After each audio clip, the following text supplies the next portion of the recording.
ఇప్పుడు ఒక న్యూ లేయర్ని తీసుకుందాం. లేయర్లో new solid layer.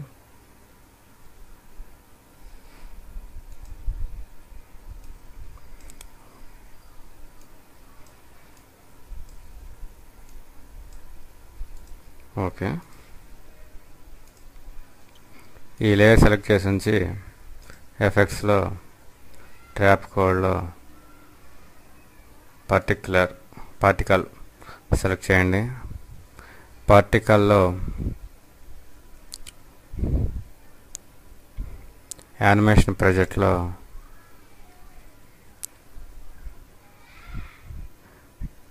Sky type HD select చేయండి.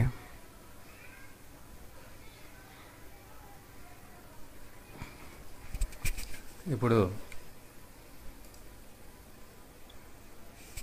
వైట్ సాలిడ్ లేయర్ని ఎక్స్పాండ్ చేస్తే మనకి ఇక్కడ ఎఫెక్ట్ మెనూ వస్తుంది. అందులో పార్టికల్లో ఎమిటర్ని స్క్రోల్ డౌన్ చేయండి. ఇక్కడ మనకి కొన్ని కీస్ కనబడుతున్నాయి.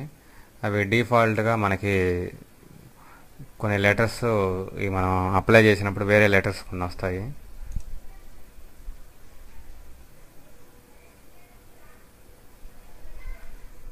ఈ విధంగా మనం గమనించినట్లయితే వేరే లెటర్స్ ఇక్కడ మనకి కనబడతాయి.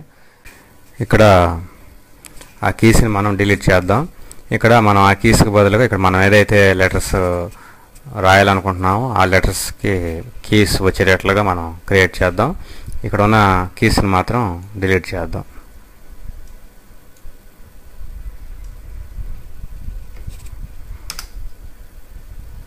ఓకే, ఇక్కడ కీస్ డిలీట్ చేసిన తర్వాత ఇక్కడ పార్టికల్స్ పర్ సెకండ్ 0 కనబడుతుంది.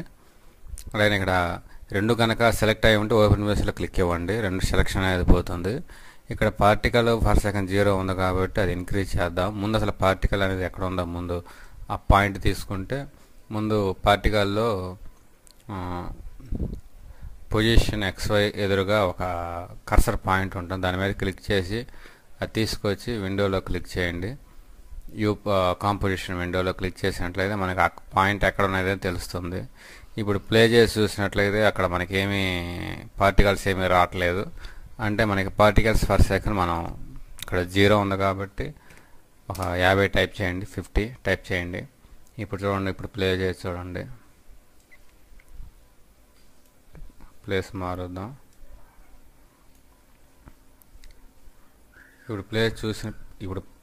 ఇప్పుడు ప్లే చేసి చూసినట్లయితే మనకి అక్కడ పార్టికల్స్ రావడం గమనించండి. పార్టికల్స్ రావడం గమనించవచ్చు.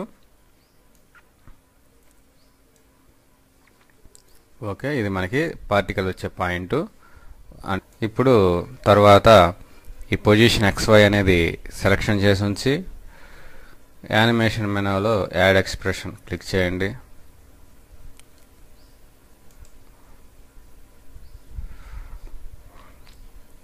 తర్వాత ఈ టైమ్ లైనర్ మీద క్లిక్ చేసి దీన్ని ఎక్స్పాండ్ చేద్దాం. ఇప్పుడు ఈ టైం పార్టికల్లో ఇందాక మనం పొజిషన్ XYకి యాడ్ ఎక్స్ప్రెషన్ ఇచ్చాము. యాడ్ ఎక్స్ప్రెషన్ ఇచ్చినప్పుడు ఇక్కడ మనకి ఎక్స్ప్రెషన్ పిక్ విప్ అనే పాయింట్ ఐకాన్ ఒకటి కనబడుతుంది. ఈ ఐకాన్ మీద కర్సర్ క్లిక్ చేసి అలాగే ఉంచి కింద మనకి ఎయిర్ప్లేన్ PNGలో ఉన్న పొజిషన్ మీదకి తీసుకొచ్చి కర్సర్ని వదిలేసినట్లయితే మనకి పార్టికల్కి ఎయిర్ప్లేన్ అనేది పేరెంట్గా తీసుకుంటుంది. ఎయిర్ప్లేన్ని పేరెంట్గా తీసుకుని ఎయిర్ప్లేన్ ఇటు వెళ్తే ఆ పార్టికల్స్ కూడా అటే రావడం జరుగుతుంది. చూడండి, గమనించండి. Position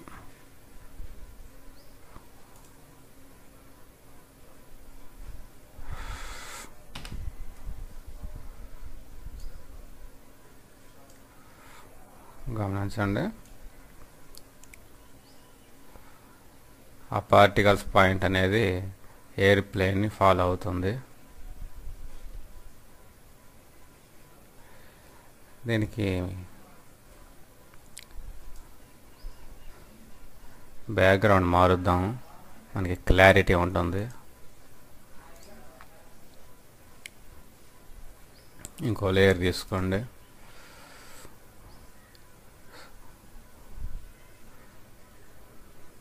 solid.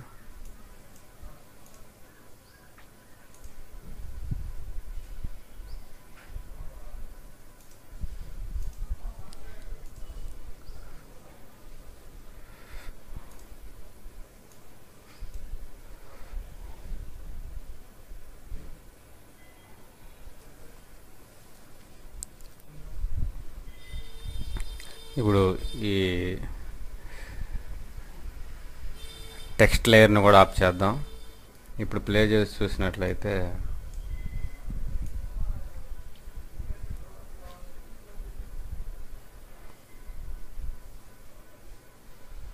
ఓకే.